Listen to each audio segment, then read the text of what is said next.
Hi friends, welcome to Neelu's channel. ఈరోజు మనం mutton fry ఎలా తయారు చేసుకోవాలో తెలుసుకుందామండి. ముందుగా కావాల్సినవి ధనియాలు, మిరియాలు, దాల్చిన చెక్క, లవంగ, అనాస పువ్వు, ఒక 3 ఎండుమిర్చి, 2 యాలకులు. దీన్ని లైట్గా దోరగా బ్రౌన్ కలర్లో వచ్చేంత వరకు ఫ్రై చేసుకోండి. మటన్లోకి ఈ మసాలా చాలా బాగుంటుందండి. మీరు ఇలా ట్రై చేయండి, ఈజీ ప్రాసెస్ కూడా అండి.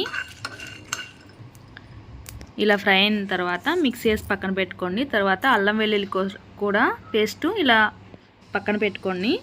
తర్వాత ఒక 1/2 kg మటన్ తీసుకుని శుభ్రంగా క్లీన్ చేసుకుని దానిలో పసుపు, ఉప్పు వేసి మిక్స్ చేసి ఒక 3 విజిల్స్ వచ్చేంత వరకు దీన్ని విజిల్ పెట్టుకోండి.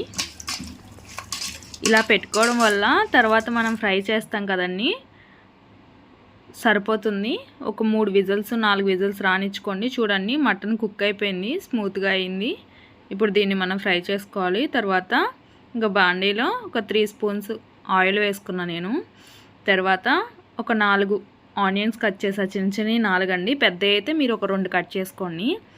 ఆ ఫ్రై అయ్యేటప్పుడు దానిలో కొంచెం కొత్తిమీర వేసి ఫ్రై చేసుకోండి. ఆ తర్వాత మనం ఉడికించిన మటన్ తీసి దీనిలో మిక్స్ చేశాను నేను. చూడండి, నేను ఉడికించినప్పుడు వాటర్ వస్తుంది కదండి, ఆ వాటర్తో సహా దీనిలో వేసేసాను. ఇప్పుడు దీన్ని ఇలాగే కుక్ అవనివ్వాలండి. దీనికి రుచికి సరిపడా సాల్ట్ వేసుకోండి మీరు. ఆ తర్వాత నేను ఇందాక చూపించిన మసాలాలు గ్రైండ్ చేశానండి, పౌడర్ చేసి ఆ పౌడర్ దీనిలో మిక్స్ చేశాను. తర్వాత మన టేస్ట్కి తగ్గట్టుగా కారం వేసుకోండి. నేనైతే ఒక 2 స్పూన్స్ వేసాను కారము, 1.5 స్పూను వేసాను సాల్టు. ఆ పౌడర్ మాత్రం నేను చూపించిన ఇంగ్రీడియంట్స్ అన్నీ 1 స్పూన్ తీసుకున్నానండి. సేమ్ అయ్యే మిక్స్ చేసి వేసేసాను. చూడండి,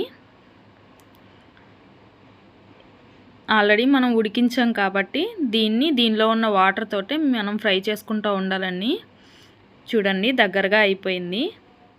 మీరు ఇలాగే దీన్ని ఫ్రైగా అవ్వాలి అంటే ఇంకా బాగా దగ్గర అయ్యేంత వరకు ఫ్రై చేసుకోండి. చాలామంది ఇలా కర్రీ టైప్లో కూడా కొంచెం గుజ్జుగా ఉండేటట్టు ఉంచుకుంటారండి. అలా ఇష్టమైన వాళ్ళు అలా ఉంచుకోవచ్చు. బాగా ఫ్రై ఇష్టం తినేవాళ్ళు బాగా ఫ్రై అయ్యేదాకా దీన్ని ఇలా దగ్గర పడేంత వరకు తిప్పుకుంటూ ఉండండి. అంతే అండి, ఈజీ ప్రాసెస్ అన్నీ.